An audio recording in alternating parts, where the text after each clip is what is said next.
Due to the graphic nature of this program, viewer discretion is advised.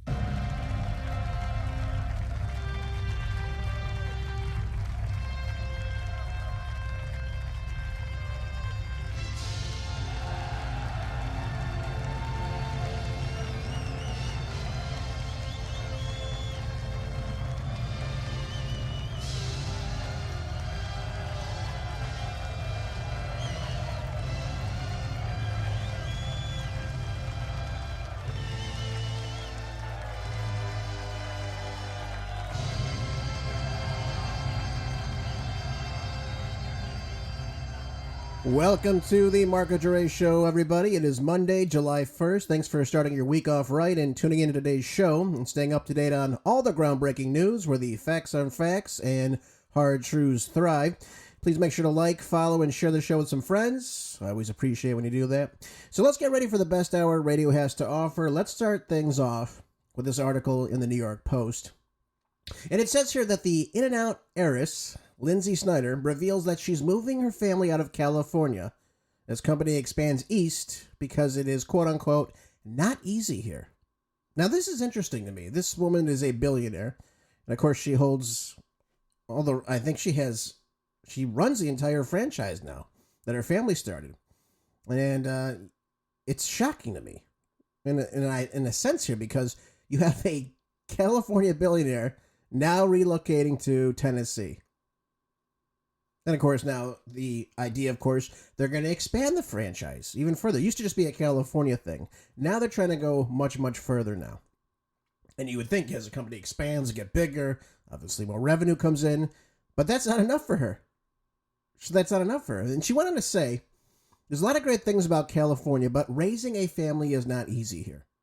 Doing business is not easy here. Remember I told you last week California was ranked number one in the worst state to do business in? Well, I wasn't just making that up. It is literally the worst state to run a business.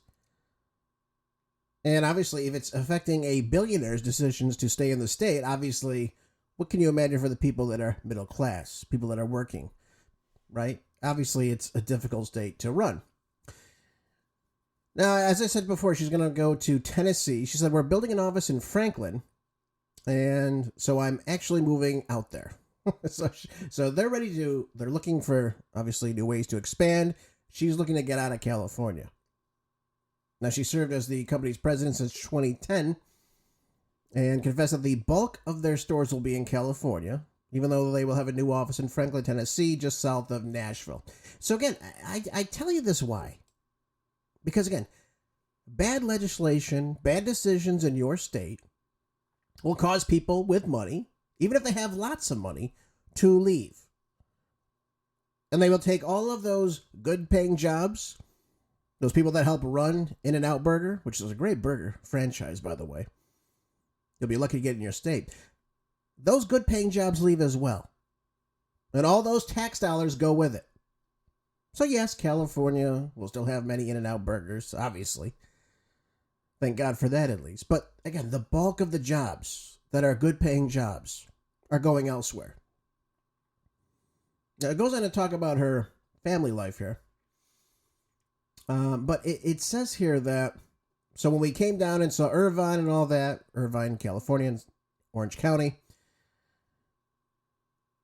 he said, and she's referring to her father, this is not us. This is not our roots. This is not my dad. And he wanted us to move back everything to Baldwin Park, where the first In-N-Out was formed. So they kind of did this. They go between Baldwin Park and Irvine, of course. That's where it ended up being. And then Snyder claims that corporate workers will either be transferred to their Baldwin Park office, just located outside of LA, or to the new Tennessee headquarters. And again, I guarantee you, as sure as I'm sitting here, a lot of the people want to stay right where the main headquarters is. They're gonna go where the job is. They have an opportunity to leave. Now they're gonna leave.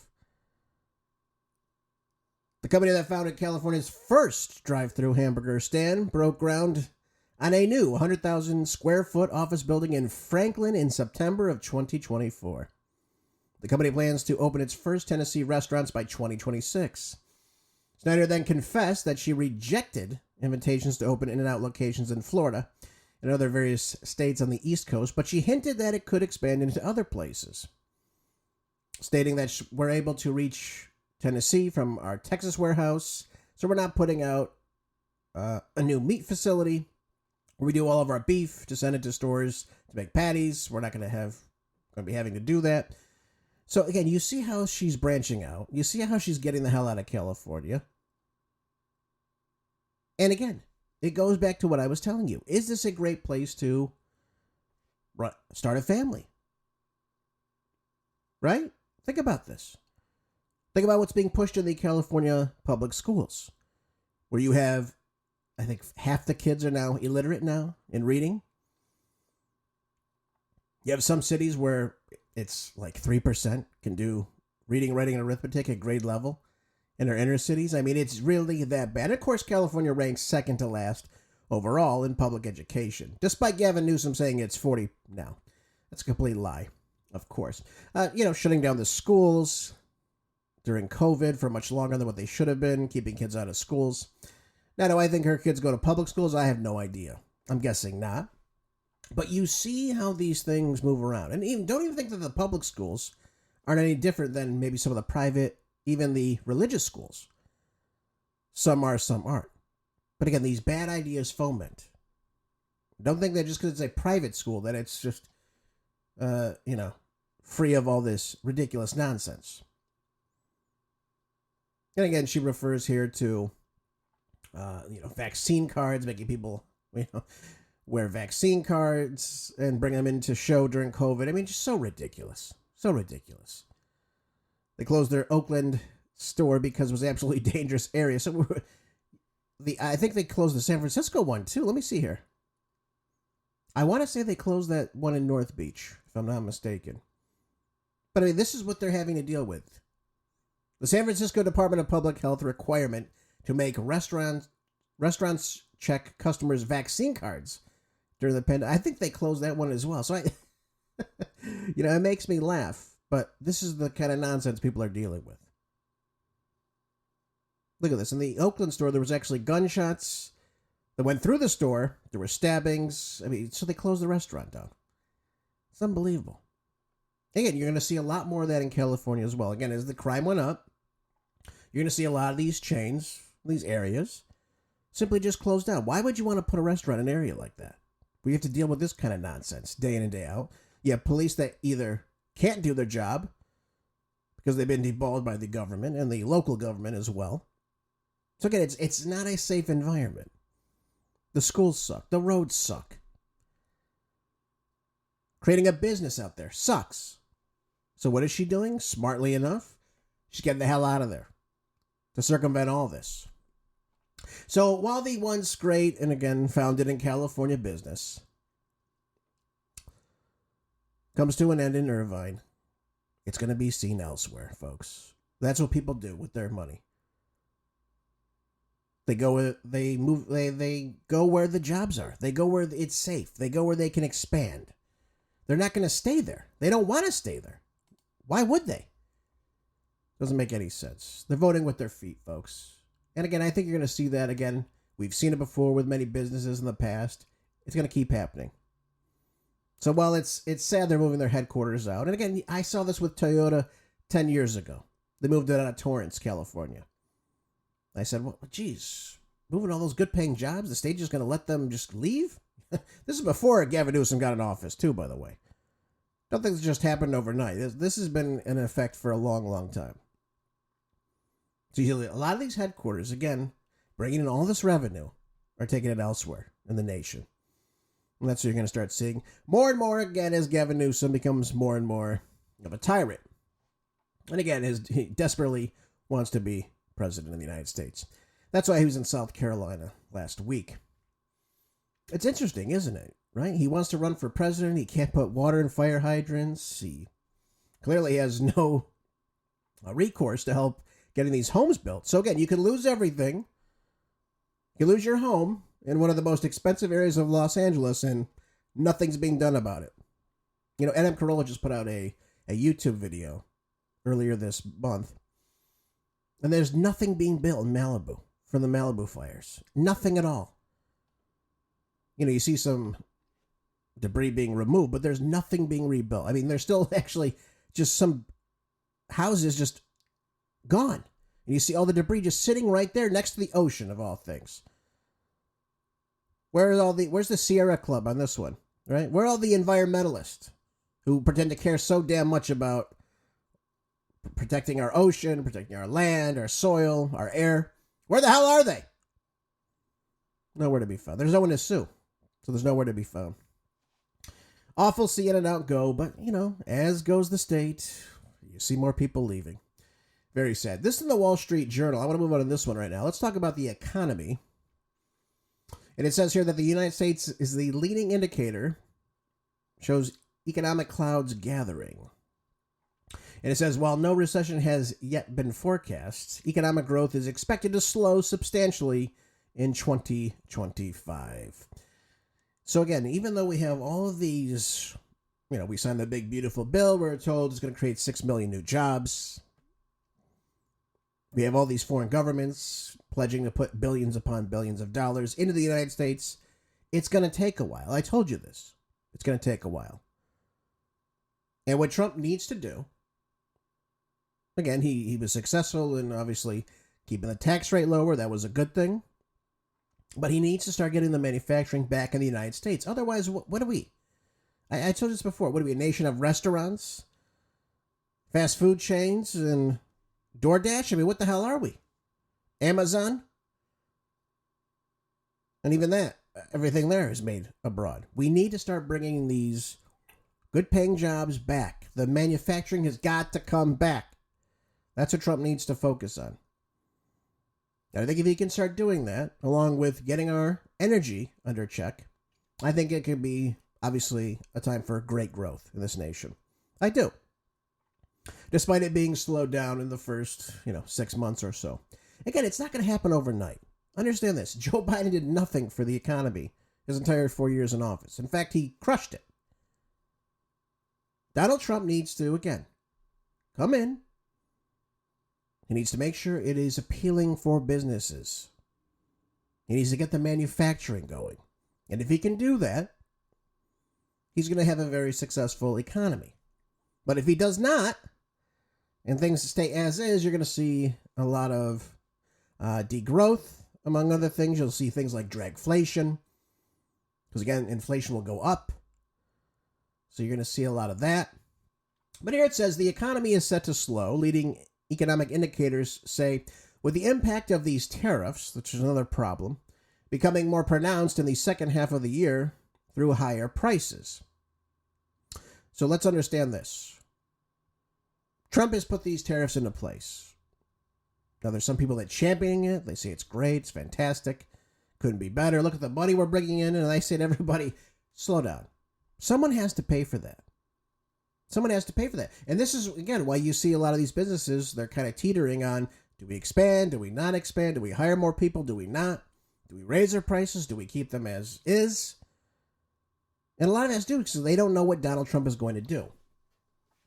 And this is why I said in the beginning, a tariff is a tax. And only Congress, according to our Constitution, is set to, through legislation, issue new tariffs. A president cannot come in and just say, I'm going to set tariffs.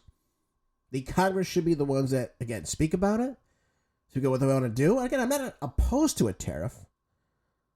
But again, if people understand, okay, there's going to be a 10% tariff on goods coming in from China for the next 4 years, or whatever the hell they decide, the businesses know, okay, I have a little bit of leeway here. Prices are going to go up a little bit, but it's stable. When you have Donald Trump coming in one day saying, okay, it's going to be 50%, maybe it's going to be 100%, maybe we'll throw a 100% tariff on everything coming out of Russia, and then China, and then any country that works with Russia, you have no idea what's going on. And again, this creates this unease among the business owners and the people that, of course, run these businesses and corporations. So the leading economic index, or LEI, published on Monday by this group called the Conference Board, so the economy declined by 0.3% to 98.8 in June. A stronger fall than the 0.2% expected by the consensus of economists polled by the Wall Street Journal. And of course, it followed an unchanged reading in May that was revised upward from the 0.1% downtick originally reported. The stock price for what was, for the second straight month, the main support of the LEI. So what are we seeing here? Again, you're seeing people at unease, again, because of these tariffs. You have no idea what the hell's going to go on. And they don't know if they should spend their money, they should invest their money, they should put their money in the banks. What are they going to do? What are they going to do? Because the LEI has already fallen by 2.8% over the first half of this year. And again, a faster rate than the 1.3 contraction over the second half of 2024 that we had to live through with Joe Biden. So again, do I expect things to happen overnight with this administration? No, I don't. But what we need to understand is that we need to keep a lid on these tariffs. That's what has to happen. Because if we don't, again, you're going to see things shift amongst these business cycles. And again, are we going to have 100% tariffs coming in on all Chinese goods, all Russian goods? Are they going to sanction Russia? Is that going to affect the BRICS nations? Are we going to go after Brazil, which is what's being touted here? I mean, this is stupid. I mean, do you want to destroy the entire automotive industry? Because China can really crush the rare earth minerals that we need to produce these automobiles. And again, you saw that originally with Trump when he wanted to put, I think it was 150% tariff at one point or something ridiculous like that. All of a sudden, China pushed back saying, whoa, we're not doing this. And we ended up seeing a drastic change in all that. They were greatly reduced. The problem is this. If we want to have tariffs, that is fine. I've often said I want to see a quota system along with manufacturing brought back to the United States. So, for example, if, let's say, we were producing, furniture, and we have some great new furniture manufacturing companies in America. Fantastic. I love it. And we don't want to see them go under to cheaper furniture being brought in, right? Well, all Trump has to do is put in quotas. There could only be so many being brought in the United States. So that's fine. You're getting the foreign market while you have our domestic market still at work. And that way you don't flood the system with cheap furniture that people can buy. It creates competition. That's what we want to see. So that's why I'm kind of torn between these tariffs. And again, while it brings in, and it has brought in about $100 billion, understand either someone is going to pay for that on the other end, the consumer, you and I, or the business has to pay for it. Meaning the business itself is not going to expand because they have to make up for that 10%, 20%, 25% tariff that they have to pay once those goods land at port and reach the Treasury. So let's understand that, folks, that, again, while the economy right now is so-so, I mean, I think, and this is what I hope Donald Trump is going to heed my words, and he's going to grow this economy, again, by bringing in the manufacturing jobs, reducing the cost of oil. Right now, Brent crude is down because, again, a lot of the world governments are in recession. But we see these wars in place. We need to get out of these wars. These wars are not good for our economy. They're good for the military-industrial complex. They're not good for our economy. We have to, again, spend billions upon billions of dollars on this nonsense. Let's get out of these. It's no good. I want to move in now to this article in Forbes. And again, I want to talk to you about this Genius Act that's, again, being put into place here. And just to reiterate what it is, this legislation establishes this regulatory framework for stable coins, which is the type of cryptocurrency that's often tethered to this value of the US dollar or another type of asset, right? So Trump is trying to, again, lead the world in cryptocurrencies. He wants to be the leader of this, right? He said this when he ran for office. So this act, as it says here in Forbes, says the act would establish guidelines for banks and other entities to issue stable coins and safeguards for stable coin holders, right? That'd be the people that would invest in it. And everyone is, again, applauding this. Is great. We're going to have this. We're going to have, this framework. It's not going to get out of hand. And one of the things that was said, though, that apparently didn't happen, didn't come into play, was this prohibition of the Federal Reserve from issuing central bank digital currency, right? Which would make your dollar bill in your pocket useless. And of course, we understand that it would come in as this facilitation, as I've said to you before, of this financial monitoring of everything you use. It'd be used as a surveillance mechanism on everything you buy and purchase, when you buy and purchase, by the federal government. We don't want Big Brother knowing everything you buy, right? I know. And again, it has nothing to do with what you're purchasing. You just want the freedom and the privacy to not have the government know every damn thing you buy. And again, as I told you before, they can just shut that off whenever the hell they want. So if you have nothing but central bank digital currency, and they decide, you know what? If so-and-so is protesting, this war in Gaza, or this war in Israel, this war in Iran, or whatever, we're going to shut off their access to the CBDC, the central bank digital currency. And then where are you going to go? You have nothing else. You can't buy anything else. You have nothing because, your account has been shut off. This is a problem. And you see how this could be something that's detrimental and tyrannical by the government. But this amendment apparently didn't pass in this anti-CBDC. Didn't pass, apparently, which is what I thought was going to be a part of this. Now, Marjorie Taylor Greene was speaking with Steve Bannon, and she had the following to say about this. Let's take a listen. Steve, let me explain something. In 1971, we went off of the gold standard. I want to pause really quick, though. I know I just started this. Don't worry. She says, in 1971, we went off the gold standard. That's actually incorrect. We went off the gold standard in 1934 when President Roosevelt signed the Exchange Stability Fund Act. So I want everyone to understand that this happened long before 1971. What happened in 1971 was President Nixon and a group of his economists got together and they actually prevented the convertibility of dollar bills into gold from foreign markets. That's what happened in 1971. It had nothing to do with anything happening in the United States. So I want to just share that with you because, again, everyone just kind of comes down on Nixon saying, Nixon did this. He took us off the gold standard. No, he didn't. It was actually Roosevelt. And you can look up and read up about the Exchange Stability Fund and see how we stopped, again, being able to go into the bank and saying, here's my dollar, give me $1 worth of gold so I can use that. That stopped a long time ago. Let's keep listening. The Federal Reserve did that. And we went to cash, a cash society. And the value of the dollar has drastically gone down to the buying power is less than 10 cents now from where it was in the 1950s before we went off the gold reserve. What's happening today on July 17th in 2025 when no one is paying attention, no one's talking about it, everyone is in blind rage about the Epstein files, and I don't blame them. However, right now, what is being voted on today in Congress is the entire setup, groundwork, and an entire infrastructure being laid to move from cash to digital currency. And the number one thing that is not happening today is a ban on a central bank digital currency. This means the ability for the government to take control of your digital bank account where all your money is and turn it off.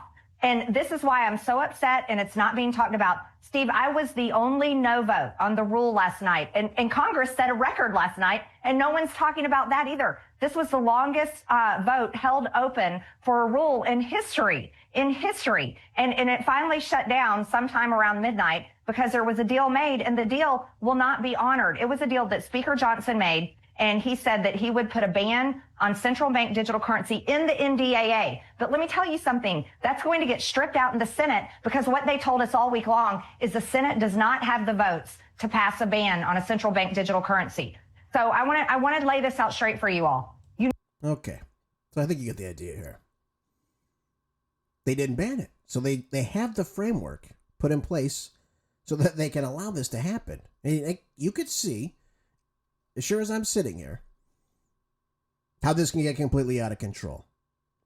Government doesn't like that you're protesting, like I said, anything. Name it. Doesn't matter what it is. Might depend who's in office, but it doesn't matter who it is. They can go in and just say, you know what? We're shutting off Marjorie Taylor Greene's bank account. We don't like that she's going to Fox News or Steve Bannon or Real America's Voice and telling you X, Y, and Z. Her account gets shut off. What can she do?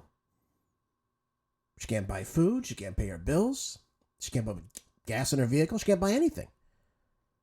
She can't pay her rent. What is she going to do then? You see how this can come down to tyranny very quickly. It can be done another way. We don't like that people are purchasing new firearms. Okay. We're going to shut off anyone's access. We're going to close every gun manufacturer's access to any type of banking account. How are you going to make a transaction with them? How are you going to do that if it's central bank digital currency? Everything's digital.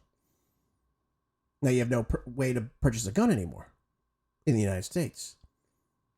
So this can easily get out of hand, folks. And again, while I want to see us lead in Bitcoin, that's fine. That's good. We don't want to see central bank digital currency in the United States ever.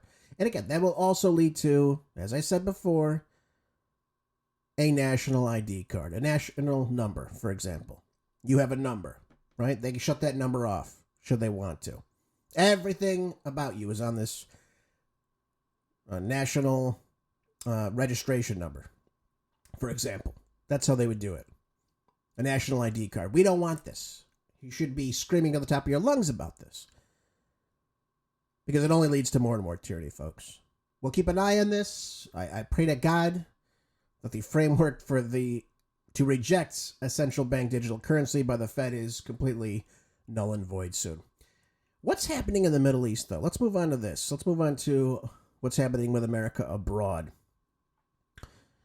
Well, we've got Syrian soldiers forcing Druze civilians at gunpoint to jump to their deaths from a balcony. And I saw another video on social media of a Syrian soldier decapitating a Druze civilian, I do believe. It was blurred out, but that seemed to be what was happening. Yeah, Ben Gvir saying that we should assassinate the Syrian leader Ahmed al-Sharaa. I told you last week on Saturday about that attempted assassination attempt that didn't happen. And we have apparently the Trump team speaking that Trump has said that Netanyahu's a madman after these Syrian strikes. So what is going on here? What is this disarray all about? It's not anything positive, I'll tell you that much. I thought we were supposed to have a ceasefire, by the way, in Gaza. Why is this happening here? The senseless slaughter of innocent civilians that no one's talking about. Myself and a couple other shows, but you're not seeing this anywhere else.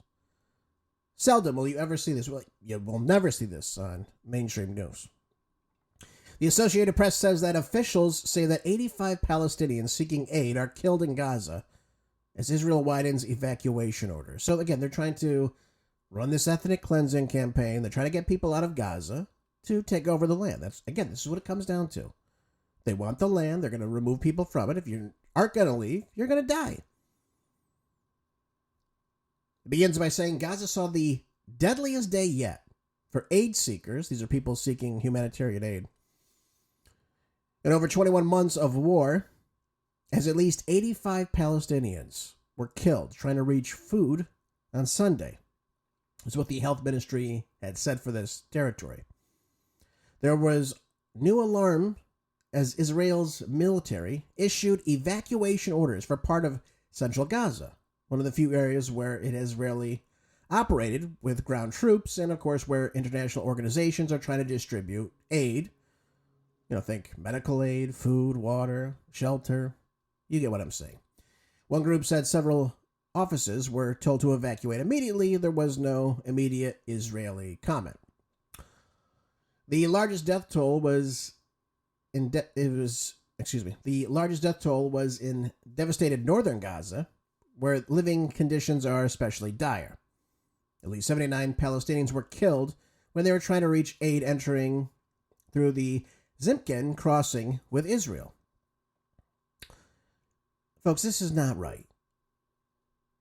You've seen this, I've seen this. Anyone that has social media that cares to see it can see this. It's not being shown on your televisions for some reason. It's being shown on some streaming platforms.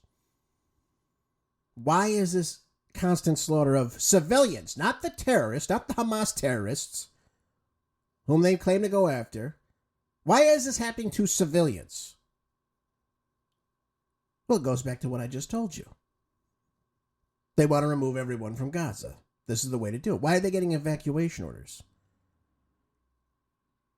Now, UN officials, speaking on conditions of anonymity, because they were not allowed to comment on the incident to the media, said Israeli forces opened fire towards crowd who tried to take food from the convoy. Footage was taken by the UN and shared with the AP, showed Palestinian men running as automatic gunfire was heard.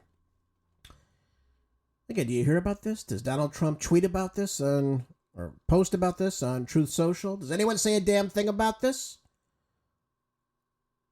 Not a one. Oh yeah, some independent people will talk about this. I'll tell you about this, that this has been happening. There's over 60,000 dead civilians in Gaza thus far. Do you hear a damn word about this in the media? No. You don't. No, you don't. More than 150 people were wounded, some in critical condition. That's what the hospital said. Hey, look, I'm looking at the pictures right now. They're placing tarps all over these dead bodies, folks. This happens daily in Gaza. You get a report 48, 60, 85, 79. I mean, just day after day, we keep getting these reports coming in. And here you go again. Evacuation orders. Cut road across Gaza. I mean, what is this? And then you had Trump coming in and saying, you know what? Maybe we can come in and take this land and make it into a resort. I mean, what is going on here? How the hell is the president of the United States able to come in and say, you know what? We're going to take control of this land. That isn't ours. We have no right to be in there. And remove these people, 1.9 million people, off the land they've lived on for well over 2,000 years. It's unbelievable. It really is unbelievable. But this is what's happening right now. And no one's saying a damn thing about it. No one's telling you about the mess that's happening within inside Israel. The bombings that took place and the destruction of cities like Tel Aviv. And of course, the people that want to flee Israel. Oh, by the way, Netanyahu was supposed to go to court, I do believe. That's what he had to do. And it was postponed because he had food poisoning. I'll let you guys figure that one out. Yeah, he had food poisoning. Couldn't go to court. So it's been postponed now, a couple months now, to September. You can't make this stuff up, folks. You can't make this stuff up. It's unbelievable. It's unbelievable. By the way, you're seeing these in Axios, Trump saying he's a madman. I mean, come on. Come on. They've been attached to the hip since he took office. Again, smoke and mirrors, folks. Smoke and mirrors. What is Trump doing? He's still sending them weaponry. He's still sending them arms. He's not stopping any of this. You know, remember we had all that bluster when President Zelensky, well, he was president. Zelensky went to the White House. Him and Vance were, puffing their chests. And, you don't tell us what to do. And everyone's like, finally, no one's caving into this little putz.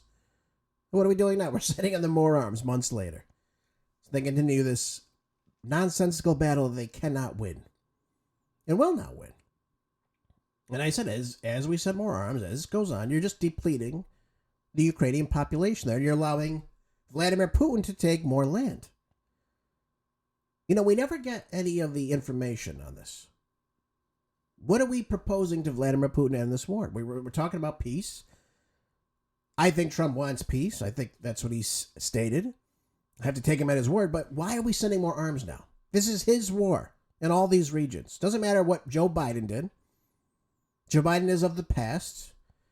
Again, we could talk about, going back to 2014, what happened in Ukraine. We could talk about what's happening in the Middle East. Donald Trump is in charge of all this now. These are his decisions. He has been in office for 6 months. So if we have to point the finger at someone, it's like, why are we sending more arms? We've spent $250 billion at least. I'd say it's up to $300 billion. And now we're sending them more arms via NATO paying for them. This is exactly what Vladimir Putin said he doesn't want to have happen. He does not want NATO on his border for the exact reason you're seeing right now. So again, what is he proposing? What is the peace proposal we're putting forth that Putin is rejecting? Because I want to know what it is. We're never told what it is. Don't expect to get an answer anytime soon, by the way. Now, this is a good article. I like this article right here. I love seeing Hunter Biden in the news. Don't you? Don't you? Hunter Biden in the news, the first idiot son. It's almost as disgusting as that Coldplay concert thing that's going around. Have you seen that? It's unbelievable. I think it was the CEO and one of the people in HR holding, they were hugging each other during the concert, and they come up on this kiss cam at a Coldplay concert. I didn't even know Coldplay still existed. I thought they went away decades ago. I was shocked to see that. You know, I'd be more embarrassed to be seen at a Coldplay concert than hugging a woman there. That's unbelievable. Now, of course, they were both married, apparently. You know, it's this big thing. They're both getting removed. Their lives are over now. But at a Coldplay concert, I couldn't even believe it. Coldplay. Who the hell listens to that garbage? It's unbelievable. It's unbelievable. Who cares? The hell do I care if two people are at a concert holding each other? What the hell do I care? I don't give a damn about that. Do you? No, of course not. Why would you? And it goes back to our culture, too, though. Why are you at a concert with the head of your HR, the company that you run, when you're both married? Have some class, folks. We talk about culture all the time. Have some class. Have some honor for the person you're with. For God's sakes. I'm glad their lives are over. Screw them. The hell with them both. Pfft, Coldplay. Who the hell would go to a Coldplay concert, too? What a disgrace. Thank God they didn't play any of the music at the concert, though, in the clip, though. I was glad to see that, though. Very good. Very good. I can't even name you a Coldplay song. Thank God for that. You talk about no testosterone in music. There's a band that has zero testosterone in their music. My God. It's unbelievable. All right. Hunter Biden says that Daddy Joe was on Ambien during the disastrous 2024 debate with Trump. There's a guy who's been asleep his entire presidency. They're giving him Ambien? Come on. I don't buy this. This doesn't make any bit of sense to me. I have to call BS on this. Hunter Biden now claimed, though, in an interview that his father, let's see here. His father's disastrous performance in last year's debate, which took place just over a year ago, was due to the part that he took Ambien. Hunter, 55, says, I know exactly what happened in the debate. He would know, right? He's pushed a couple pills here and there. He knows what Ambien does, doesn't he? He flew around the... Let's let Hunter tell us. I want to hear that. I want to hear the schmuck first son. Tell us this. Go ahead. I know exactly what happened in that debate. He flew around the world, basically, and the mileage that he could have flown around the world 3 times. Yeah. He's 81 years old. He's tired as shit. They give him Ambien to be able to sleep. He gets up on the stage, and he looks like he's a deer in the headlights. But the problem is he's always looked like a deer in the headlights. That's the problem. Nothing changed. They hid him from us for God knows how long. He didn't do anything the days leading up to it. So where was he flying around the world 3 times over that we didn't know about? I mean, this guy had nothing in his schedule from what? 11 a.m. to what? Past 5? Something ridiculous like that? I mean, the guy was out of it the entire time, folks. So funny. So funny. Just another puff piece. He was so busy. They put him out. They gave him Ambien right before he went on stage. Does anyone believe this? By the way, whose cocaine was at the White House? I want to know that. How come we never figured that one out? That boondoggle. It's so funny to me. Now, it's unclear whether the elderly 46 president consumed the sleep aid. It's a sedative. Why would you give someone a sedative right before they go on stage? Which has an increased risk of side effects like drowsiness among patients older than 70, whose bodies also process the drug more slowly. This is so funny. And then, of course, Jill has to help him off the podium. Is that another side effect? Your spouse has to help walk you down the stairs right after a debate? It's unbelievable. It really is. Then he goes on this weird tirade. I didn't understand this either. He starts going after George Clooney. I guess we have no freedom of speech anymore. George Clooney can't say whatever the hell he wants. Okay, George Clooney says Joe Biden should step down. So what? The hell do I care? Are we saying that he's taking orders from George Clooney? Was that what's going on here?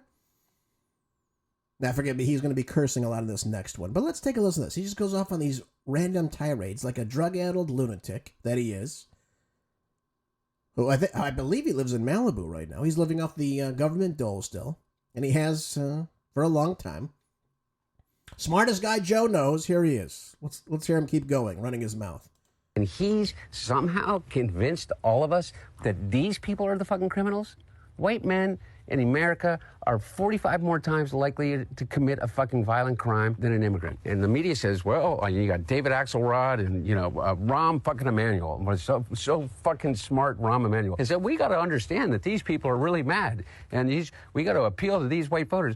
Rahm, the only people that fucking appealed to those fucking white voters was Joe Biden, 81 years old. And he got 81 million votes, and he did not because he appeased their fucking Trumpian sense, but because he challenged it. And he said, you can be an 81-year-old Catholic from fucking Scranton that doesn't understand it, but still has empathy for transgender people and immigrants. Then nobody said, oh, Joe Biden's going to turn us into a socialist state, no matter how much they said it. But these guys think that we need to run away from all values in order for us to lead. I say, fuck you. How are we getting those people back from fucking El Salvador? Because I'll tell you what, if I became president in 2 years from now, or 4 years from now, or 3 years from now, I would pick up the phone and call the fucking president of El Salvador and say, you either fucking send them back or I'm going to fucking invade. It's a fucking crime what they're doing. He's a fucking dictator thug.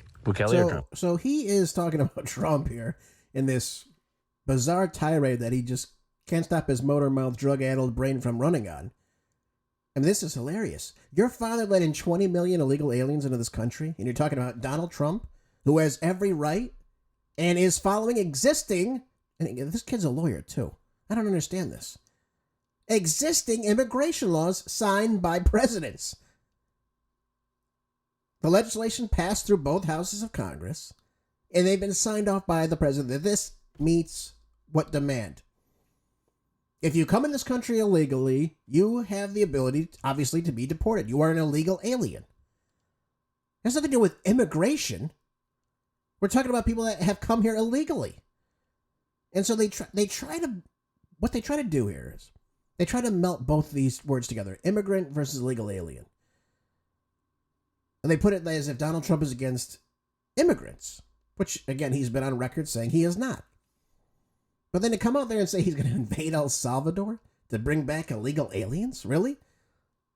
You're going to bring the Emmy Award winner? What's his name? Garcia? Abrego Garcia? Right. The guy who's been charged with being an MS-13, of course, and human trafficking, domestic violence. You're going to bring this guy back in the United States? You idiot, you? I'm getting tired of these people. I can't take it anymore. The stupidity. It's unbelievable. It really is unbelievable. Now, he's looking at his stat, which is so stupid, by the way. And he tries to say it's white men. Well, that's not what the stat actually says. And I'll read it to you. This is migrationpolicy.org. It says immigrants are prosecuted and imprisoned at lower rates than U.S. born. That is through all races. So, just so we're clear on that. Immigrants in the United States have had lower incarceration rates than native-born populations since 1870, when the data was first recorded.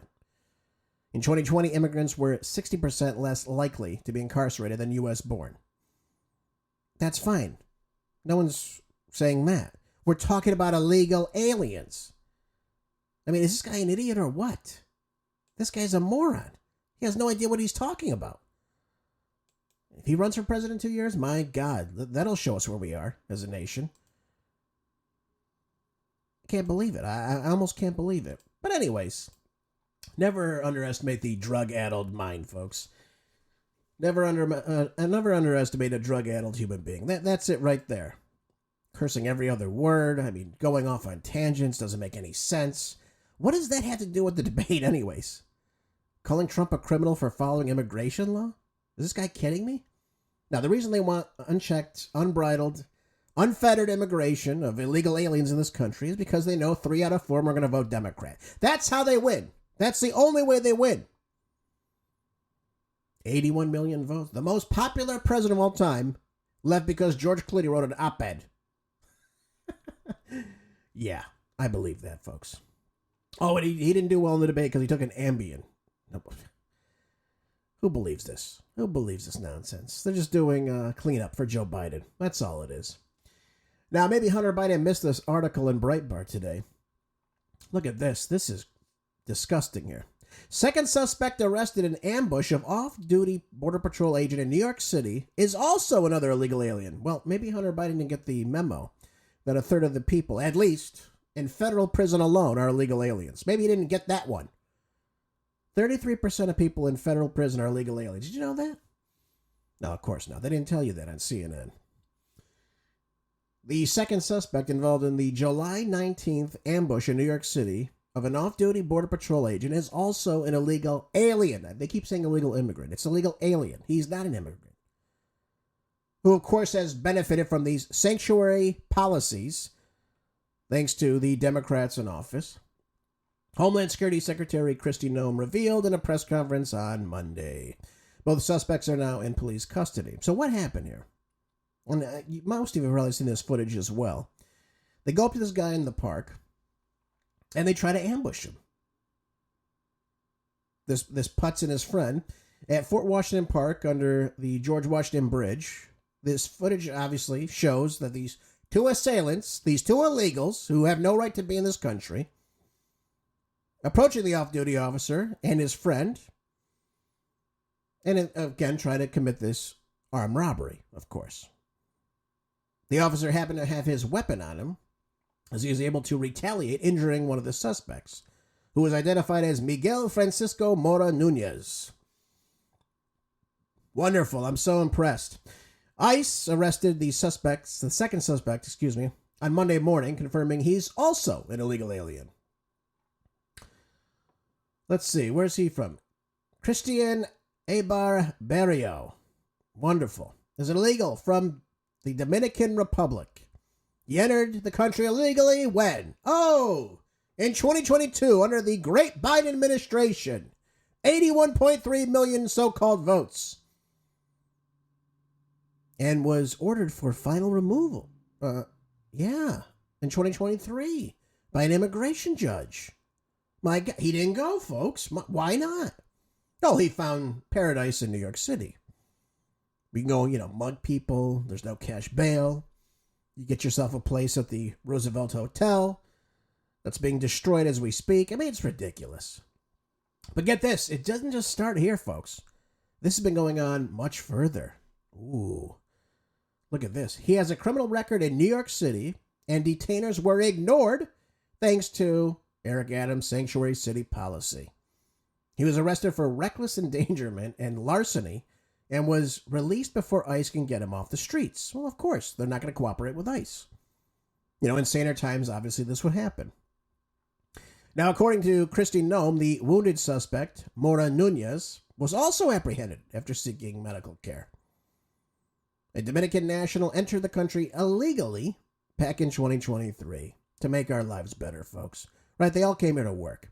And ultimately released into the United States interior by the Biden administration. Apparently he has a rap sheet that is a mile long. Again, because we don't know who these people are. He was arrested. He was charged with grand larceny and also assault. The state of Massachusetts has an active warrant out for him for armed robbery with a firearm. Now, ladies and gentlemen, let's pause for a minute. How could Nunez get a gun illegally? I mean, doesn't he understand that it's illegal for an illegal alien, first of all, to enter the United States? And obviously, secondly, how would he get a firearm? Did he go and do the proper procedures and channels like I do every time I buy a firearm? And all the other law-abiding citizens who have our Second Amendment stripped away? No. That's not a thing, is it? No, he would never get a gun on his own. Of course he would. He got it on the streets. He also has many other charges against him, such as kidnapping. and witness intimidation. Not bad for 2 years. This is impressive. A full-blown criminal that Hunter Biden would love to have stay in this nation. Because, again, he's going to invade El Salvador to get all these people back in the United States from MS-13, among other gangs. Maybe he can invade Venezuela next. We can get Tren de Aragua back in the United States. Look who these people are, folks. They care not about the rule of law. They give less than a damn about you. Here we have 2 illegal aliens trying to, again, attack 2 people to rob them.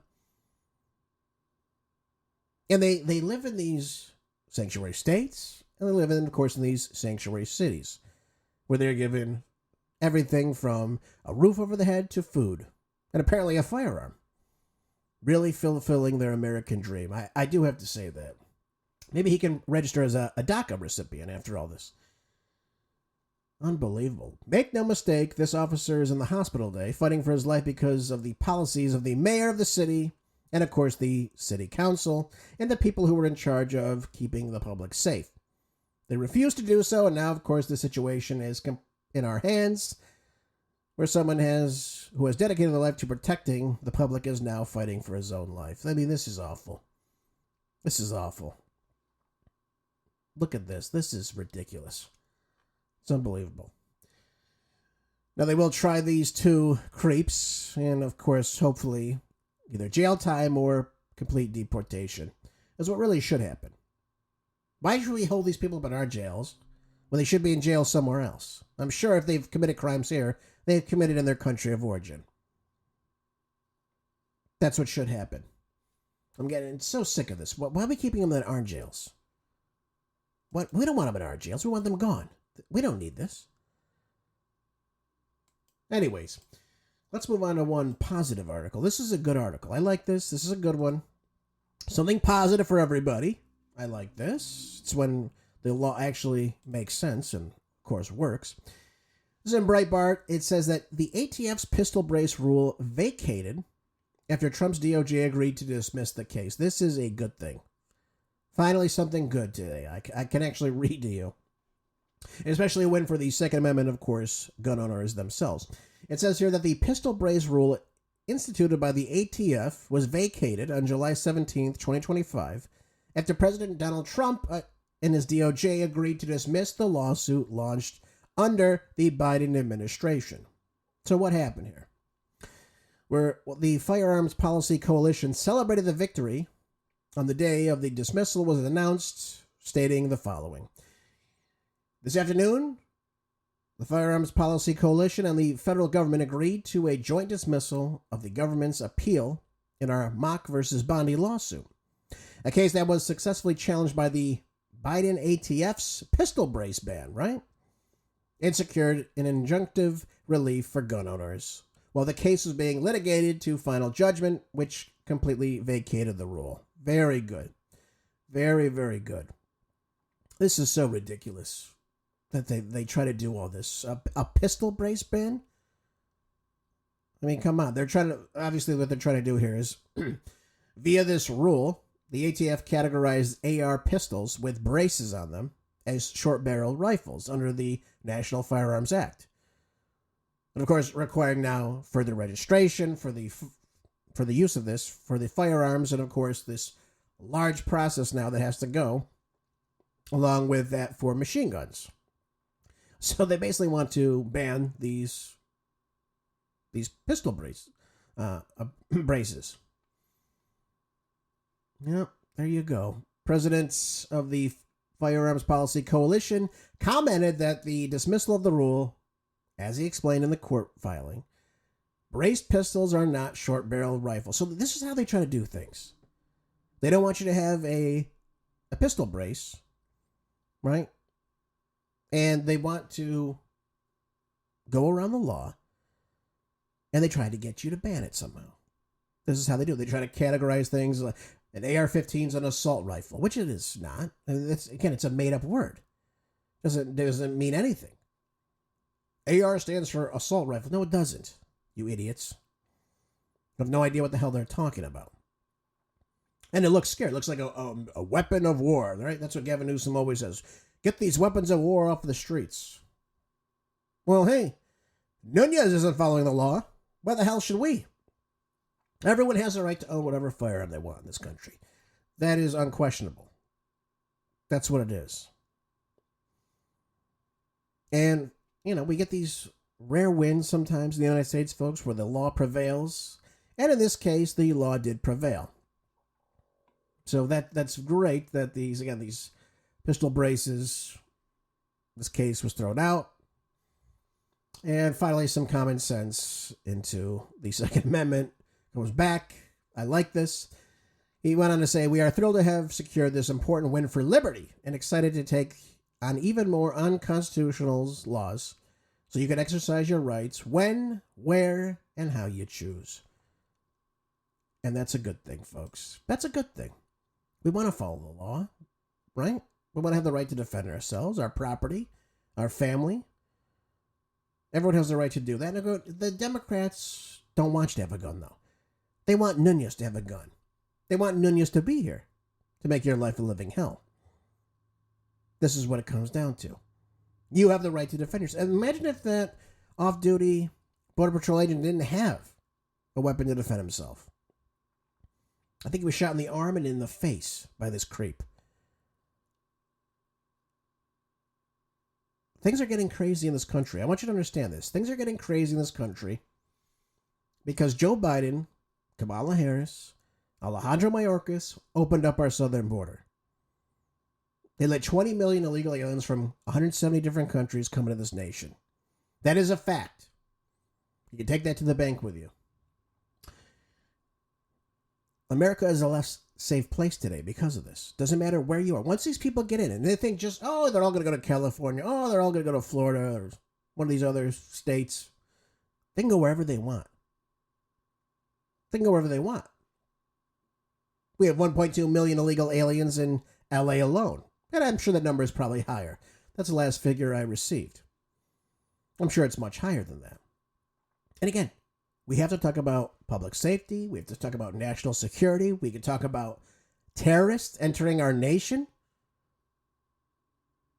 And then a Republican, of all people, the Salazar in Florida, wants to get an amnesty for all bill in place. It's shocking to me. Shocking that you would reward behavior like this.